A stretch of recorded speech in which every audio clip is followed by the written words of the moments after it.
What is going on, guys? Farzin Vasugian here with you on a Red Friday bye-week edition. Yes, it is still a Red Friday, whether the Chiefs are playing or not. And we're still doing our Red Friday live chat as we do each and every single Red Friday. Hope you guys are doing well. Hope your weekend is off to a good start. Hope your Friday is going well for all of you. I don't anticipate this to be a very long Red Friday live chat. Obviously, with the bye week happening right now, not a lot happening at the moment. Players are all on their own, just enjoying vacation as they rightfully should. So I don't anticipate this to be a very long Red Friday live chat. Still got some things to discuss here, and definitely a lot of things to get into. Obviously, coming off a huge win over the Miami Dolphins in Germany. Chiefs now have that bye week, getting ready for Monday Night Football against the Eagles. And I don't know if you guys saw this, but Fox Sports put out their midseason awards, and they gave their Super Bowl 58 winner to the Eagles. It's funny, they have the Eagles logo, and under it says Super Bowl 58 champions, because we crown Super Bowl champions in week 8. That is what the NFL does. That's what the NFL does.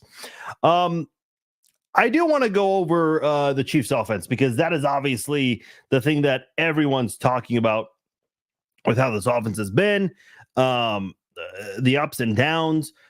Let's start with the scoring here, because they're not the best scoring team right now. They've been in the top 10, out of the top 10, then back in and back out. It's been kind of a yo-yo for this offense when it comes to scoring. The Chiefs right now sit 12th in the NFL in points per game. They're averaging 23.1 points per game. If you want to look at other teams to compare, the Jaguars are 10th at 24.1 points per game. So 1 point more than the Chiefs on average per game. And then the Texans, 23.4, almost 23.5 points per game. And just a little bit ahead of the Chiefs there. And the Chiefs just ahead of the Vikings, who are averaging 22.9 points per game. And the Browns are at 22 points. Is that a 6 or an 8? That is a 6 points per game. Just to give you an idea. Now, when you look at total offense, the Chiefs are 7th in that category. Okay, not bad. By Kansas City standards, they should be much better. When it comes to passing the football, they're 4th in the NFL in that category. Again, that's good. That's very good. But again, by Kansas City standard, it should be much better. To give you an idea, Miami's averaging almost 300 yards per game. Minnesota's second at 288 per game. And the Texans are at 284.5 yards per game, and the Chiefs a yard behind them. Rushing yards per game, I know that's not as prevalent, but if you wanted to know where the Chiefs stand, they're 19th in that category. So have at it. The big issue with the Chiefs offense this year has to be the red zone scoring. That was a huge issue when Alex Smith was a quarterback in Kansas City in his final season with the Chiefs. Had the best quarterback rating of any quarterback that year, and we all know how that started off, going on the road in New England on banner night and spoiling their party, and the way Alex Smith has played since then during that season was really good. Obviously, they had that weird little stretch in the middle of the season, but then they picked it up the last few games of the season. But the red zone offense that year was the worst in the NFL. You look at Sports Illustrated, and they have it sorted as red zone scoring percentage, which is essentially the same thing. And the Chiefs rank 17th in that category. If you want to know who is above the Chiefs, so the Chiefs are 17th. The Bengals right in the middle at 16th. The Colts at 15. The Miami Dolphins surprisingly at 14th. The Miami Dolphins have the 14th best red zone scoring percentage offense. I would have thought Miami was much better than that, but I guess not, with Achane and Mostert. So that's a little bit of a surprise to me. And then right below the Chiefs, it is the Titans and the Raiders, and then the Falcons. So of the teams I mentioned, so number 14, the Dolphins, 15, the Colts, 16, the Bengals, 17, the Chiefs, 18, Titans, 19, Raiders, and 20, the Falcons at 20. So to me, it's the red zone scoring offense that needs to improve more than anything. If you're Kansas City, that needs to be better. The Chiefs have to improve in those areas if they want a shot at making another deep playoff run and go back to the Super Bowl and eventually repeat as Super Bowl champions. That red zone offense, to me, is the key. And I think part of it too here is the play calling has been a little interesting. Like on that 3rd and 1 late in the game against the Dolphins, what are you doing? You're not running the ball. And on top of that, you're doing some weird play where Mahomes doesn't have any help whatsoever. So he has to throw the ball out of bounds. So not only do you refuse to run it, but you're throwing it out of bounds, and that stops the clock. I don't know what and no one in the media is asking this. What is Andy Reid's confidence level in the running backs? Now, I don't think he's going to publicly say it, but my next question would be, well, why aren't we seeing more runs in those situations? Look, if you want to throw defenses off and do a play action of some sort, fine, but don't do that play right there where Mahomes has absolutely no help. Listen, you've got a couple of good tight ends on this team. Noah Gray, Blake Bell. Obviously, I haven't mentioned Travis Kelce's name. He's obviously a viable option, but if you want to do a little short pass right there, you're capable of doing that with these tight ends here. These are some tight ends that are capable of that type of thing. The Chiefs now no longer do the whole tight end sneak because in the preseason, the Saints caught on with that, and I don't think the Chiefs have attempted it since then. Have they attempted? I don't think they've attempted a tight end sneak in the regular season this year. I'm going to double check on that, but just seems like the Chiefs have really shied away from that. I remember in the Lions game, they were trying to line up and throw off the Lions defense. They had, I don't remember if it was Blake Bell or Noah Gray, whoever it was that did move in motion, line up under center. Then they do the handoff on a jet sweep to Rice, and just the play got stuffed right away. Let's see. Noah Gray does have 1 carry for a yard. So it looks like the Chiefs attempted it at some point, but it did not result in a first down. I got to be honest, I do not recall when that happened. Let's see if ESPN shows where that is, because I do not recall that at all. That was against the Broncos. Oh, I remember this. Okay, that was... Wow. So the Chiefs have attempted a tight end sneak. It was not necessarily an offense. Well, I mean, technically it counts as an offensive snap, but it was a field. They were lining up for a field goal very, very close to the end zone. And the Chiefs immediately changed their formation to a tight end sneak. They essentially did the tush push with Tommy Townsend. See, this goes back to my comment about play calling. Listen, Tommy Townsend's a great punter. Why in the hell is Tommy Townsend performing the tush push? Why are you sending your punter? He's a good punter, but his job is not to, like, if you want to do the tush push, like the Eagle brotherly shove, whatever the hell they're calling it now. I mean, I don't do Tommy Townsend. Tommy Townsend, 100 times out of 100 is going to lose that battle at the line of scrimmage. Remember Ezekiel Elliott for the Cowboys? I think it was last year or the year before. He was snapping the football to Dak Prescott. The Cowboys had this weird formation they lined up in, and Ezekiel Elliott got drilled. And I don't remember who the team was. It's like, you do not run that play with your running back as the center. Yeah, he's gonna get killed in that situation, of course. What are you expecting? So I want the Chiefs coaches, the play call, which really is Andy Reid, man, just chill out. You've got the best quarterback. You've got the best tight end, and you're not really doing that great of a job of setting them up for better plays. I think Andy Reid can certainly be better than that. Look, you have Isaiah Pacheco and Jerick McKinnon as your running backs. Those two guys, especially Pacheco, is damn well capable of getting a yard on 3rd and short. We can all agree on this, right? It's not like Isaiah Pacheco doesn't know how to. If Isaiah Pacheco didn't know how to run the football and was struggling in short yardage situation, I said, okay, fine. But the Chiefs haven't even attempted this enough to even know that, you know, we really don't know a lot about these kinds of things because the Chiefs have not attempted that much. So I'd like to see that, because I think as the play calling gets better, I think a lot of that stuff is going to be cleaned up. The last point of emphasis I want to make about this offense here, the struggles you're seeing with this Chiefs offense right now reminds me a lot of what we saw in 2021. Now, the good news is in 2021, the Chiefs, they started 3-4, whereas compared to now, the Chiefs are 7-2, sitting atop the AFC. So, and by the way, you guys all remember 2021 where the Chiefs started 3-4. Mahomes led the NFL in interceptions, and a lot of people wrote off the Chiefs, even though they were just one game below 500. They weren't playing good football, though. This is going to be a point that we got to get into pretty soon, because if you compare the first 9 games to 2021 to the first 9 games this year, specifically with just the offense, you're going to see a lot of similarities. I remember in 2021 when Patrick Mahomes was missing a lot of players wide open, not even throwing to them. And people weren't sure if this is a lack of confidence, what exactly is going on, how, with some of the new offensive linemen, is he struggling adjusting to that? People weren't quite sure what was going on that year with the Chiefs offense. You look at today, and you're seeing a lot of the same things. Yes, the drops are prevalent. Now, here's the difference.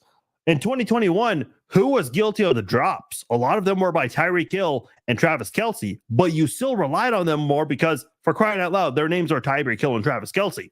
Today, Travis Kelce still on the team and is playing good football, not as dominant as he has in years past, but your wide receivers are Kadarius Toney, Sky Moore, Justin Watson, Rashee Rice.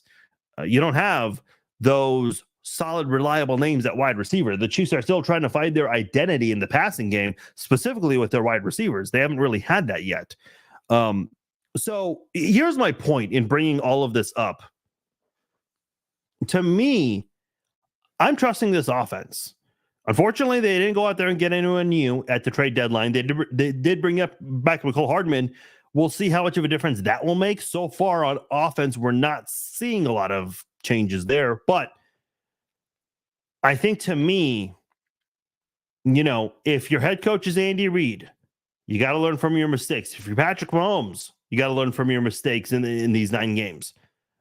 And again, Travis Kelce is your primary pass catcher here. So I have a lot of confidence that this Chiefs offense is going to pick it up, because how they're playing right now, certainly not acceptable. I read you the numbers earlier. They're not playing horrible ball, but by Kansas City standards, they have to be much better than this. The offense needs to be better than how they have been in games past. So I think, if the play calling's better, and if the Chiefs can be a little more aggressive, get away from the cute shit, the play calling, the trick plays, then things will work out. Listen, I know trick plays are so weird to judge, and I've said this so many times. If they don't work, everybody's criticizing the coach.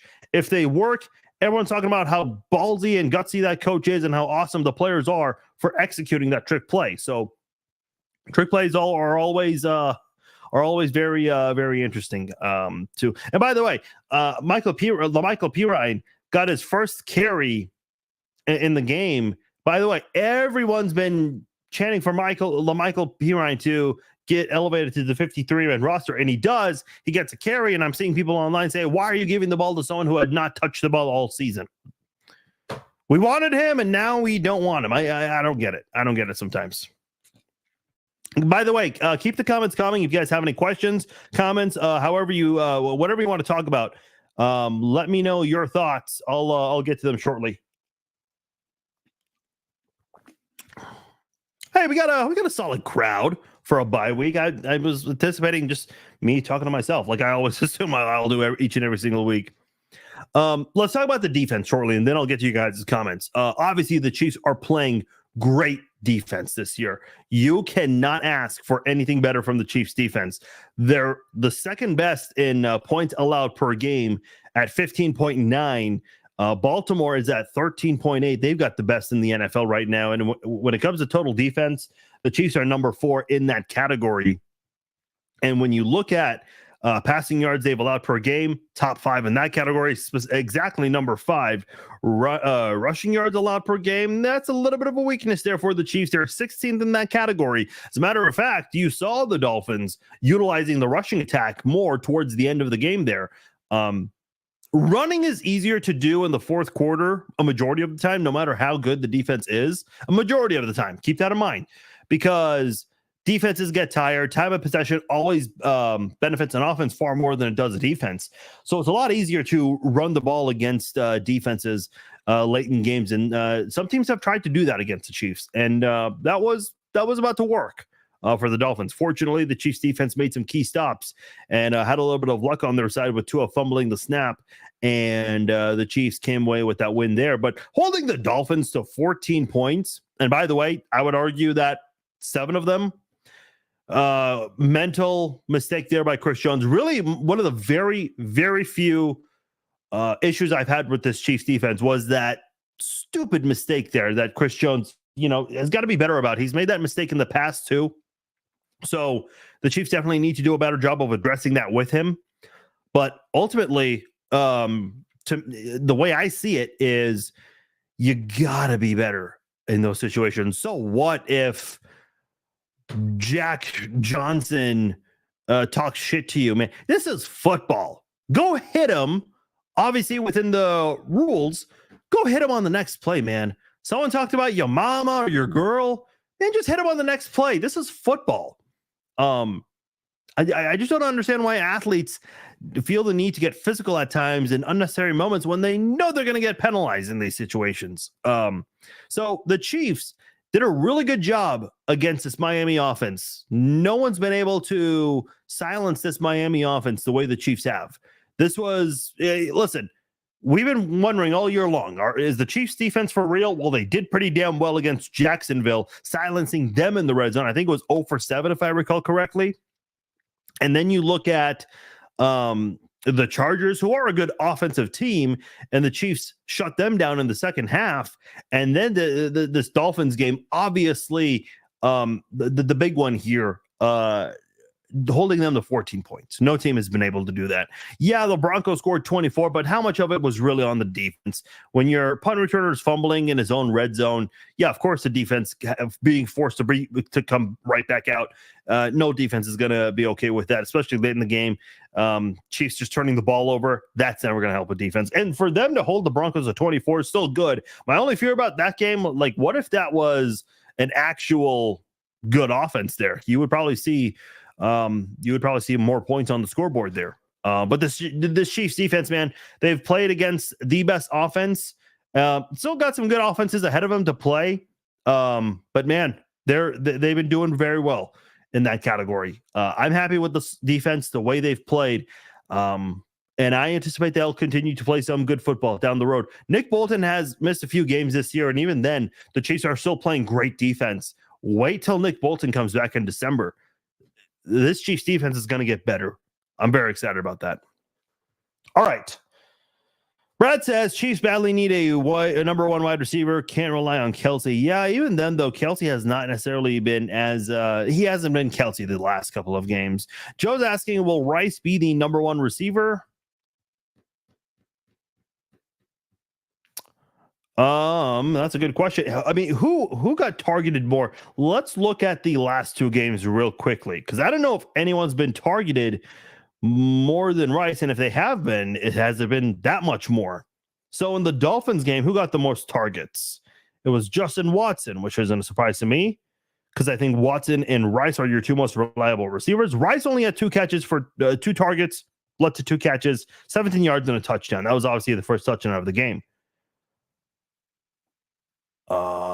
Noah Gray had 3 targets, 3 catches. Sky Moore had 2 receptions off 3 targets. So yeah, Watson had the most targets, only had 2 catches though. Yeah, I mean, Rice he's up there. I mean, there's really no clear-cut number 1 receiver still. Is Rice your best receiver? Yes. Watson has really done the most off fewer catches with a high yard per catch average. Looking at the loss against the Broncos, Kelce was targeted 9 times. Rice was targeted 5 times. That was the most among wide receivers. Watson had 3. MVS had 4. And these are targets, by the way, not receptions. So yeah, I think Rice is kind of at a point right now where he is that main guy. It's him and Watson, really. MVS probably still in the mix, yeah. Give the ball to Pacheco on 3rd and short. Lane says, yeah, I'm with you.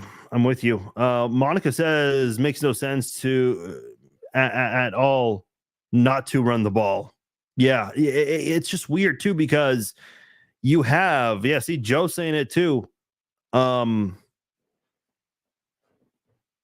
Okay, Brad says Andy Reid should take over all offensive play calling.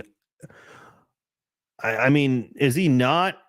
Here's my thing. I remember in 2020, in the last 2 years, whatever the Chiefs' offense struggled in games, everyone online was blaming Eric Bieniemy. Everybody online was blaming Eric Bieniemy. And my question was why? Because when things are working, Eric Bieniemy never gets credit. But when things are not working with the offense, everyone's criticizing Eric Bieniemy. I don't get it. This year, whenever things are not working, Chiefs fans are blaming Matt Nagy. Guys, I don't think Eric Bieniemy was the issue whenever the Chiefs offense struggled. I don't think Matt Nagy is the problem this year.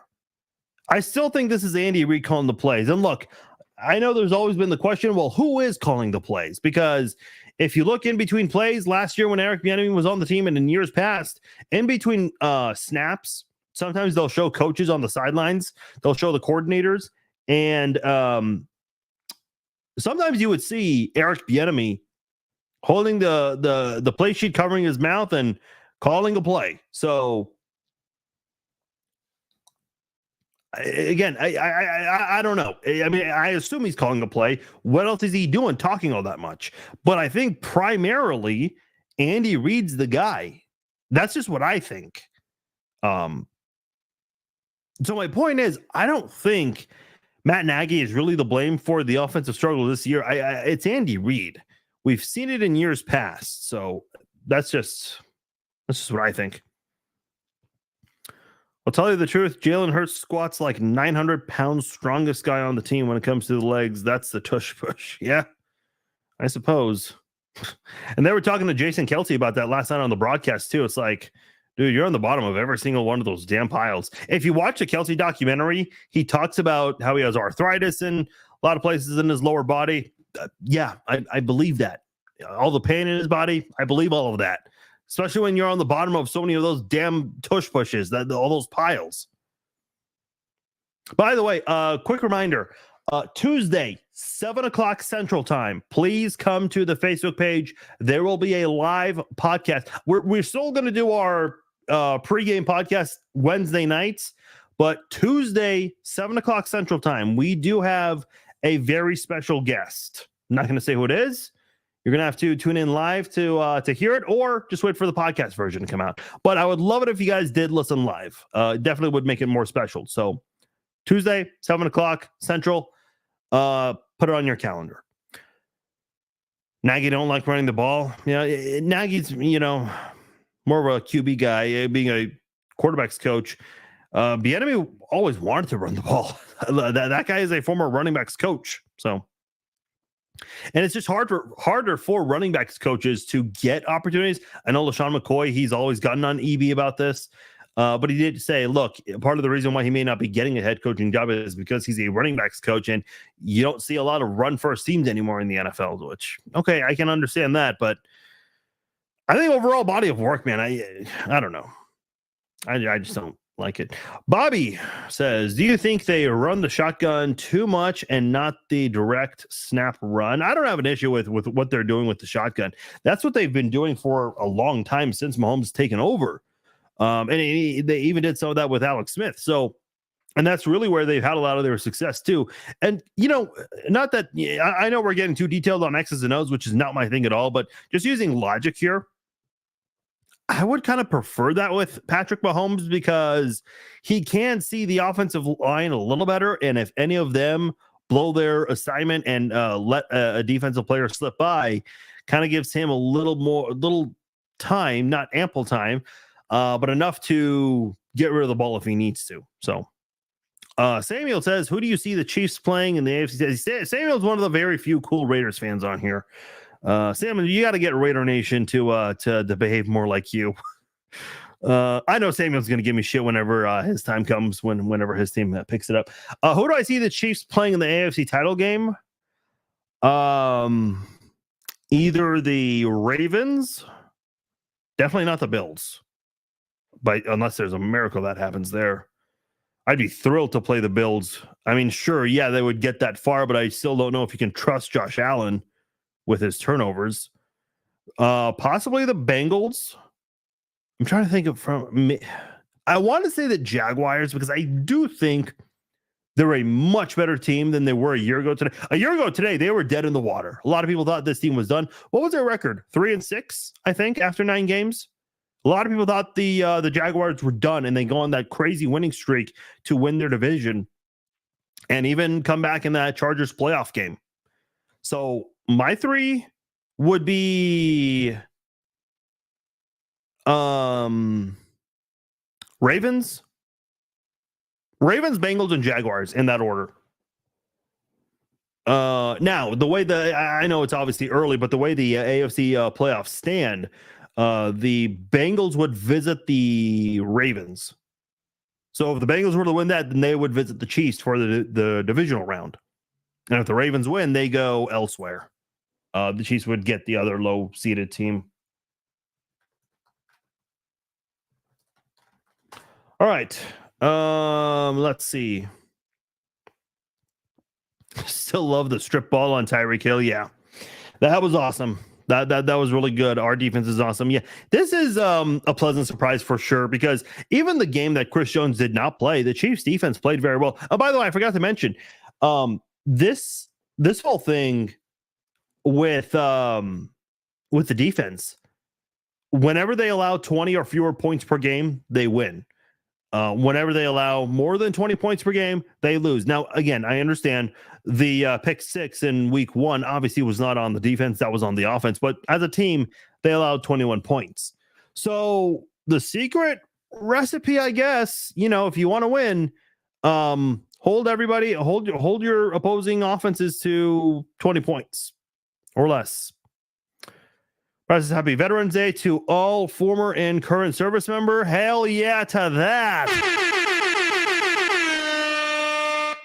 Yes. By the way, I'm not too big on like the salute to service, the merchandise. I've got to say, like in years past, they've had some really bad designs. This year's, it's like very simple and looks clean. I like it. I think the jerseys look really cool. I'm not interested in buying too many jerseys, especially with a lot of players changing their numbers. The only jerseys I've been buying recently are Super Bowl jerseys, only if the Chiefs win them. The first one, Super Bowl 54, that one I bought because it was my first time seeing a Chiefs Super Bowl. But now at the point where like you only buy them if they win. So yeah, shout outs to all former and current members, man. Chiefs are fine. Mahomes doesn't choke on the big stage. The rest of the AFC does. 0 rings, but I'll still trash talk. Who's your team? Paul, I can't tell who you support. 1 minute you like Patrick Mahomes and the next minute you don't. No, listen, I mean, look, Mahomes has choked on the big stage before. I would not say Super Bowl 55. He choked. I don't know what a lot of people like to shit on Mahomes for that game. What could Mahomes have done more in that game? I mean, he dealt with a junior varsity offensive line. He was hitting his pass catchers in the hands in the end zone. Well, his body is perpendicularly horizontal and is still hitting them in the hands. And people like to shit. Like, what do you want the guy to do? I will say his worst playoff performance by far was the second half of that AFC title game against the Bengals, which, by the way, I talked about the 2021 season and how Mahomes would not throw the ball to open receivers in the first 9 games of 2021. And you're seeing some of that this year as well. And then those issues, they picked it up after the first 9 games in 2021.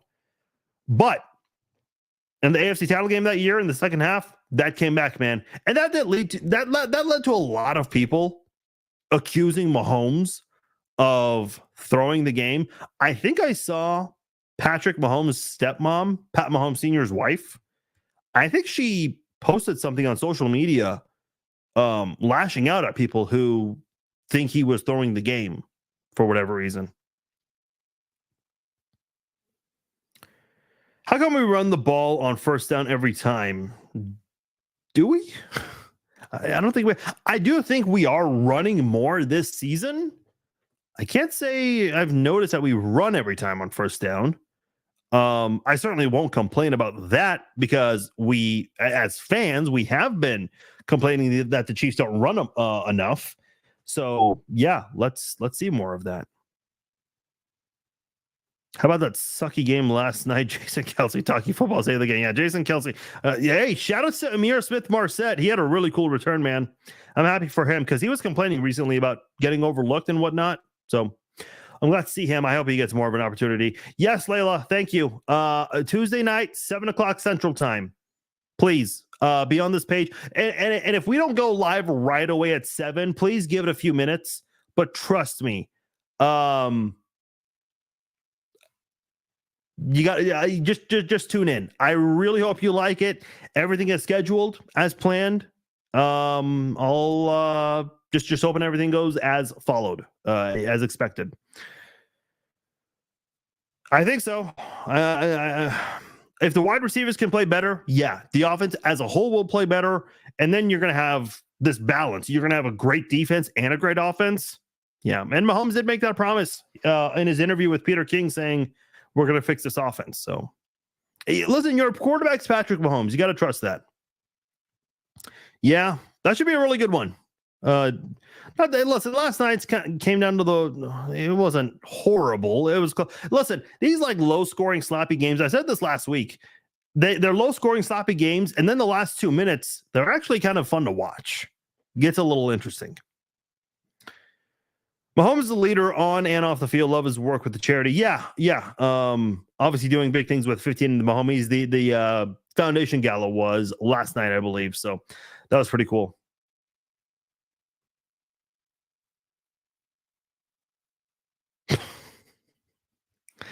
Oh boy. I'm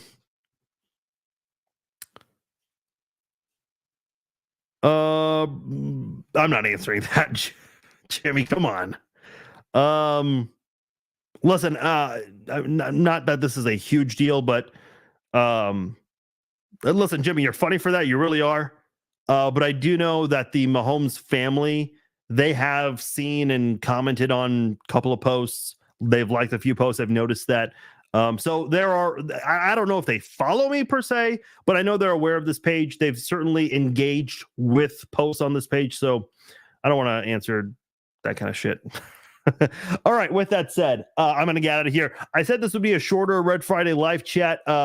I appreciate those of you who tuned in. Obviously, not a whole lot to get into since it is a bye week, but still some things to address on this episode. I know some of these things we'll continue to talk about next week. Obviously, we will find out next Wednesday what's going to happen with the team in terms of the injury report, but should definitely be a very interesting week. For me personally, that Eagles game, man, and I know, listen, that's a personal one for Andy Reid, even though he's beat them 4 times.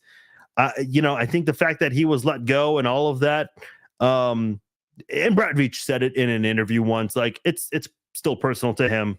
He said that leading up to the Super Bowl. So this is a huge one. You're playing the team that has the best record in the NFL. You made a statement against the Dolphins. Go do it the second game in a row, and then you'll be going on the road in your second home at Arrowhead West in Las Vegas. All right, guys, I'm out of here. My name is Farzin Vousoughian. If you haven't done so already, please subscribe to the Chiefs Zone podcast. Last reminder of this live stream. We have a very special guest Tuesday night, 7 o'clock Central Time. So be here on this Facebook page or on the YouTube page or both, whichever one you prefer. And that will be live. I'm excited to bring that to you guys. It's going to be a good one. I'm looking forward to it. All right, guys, enjoy the rest of your Friday. I am out. Take care.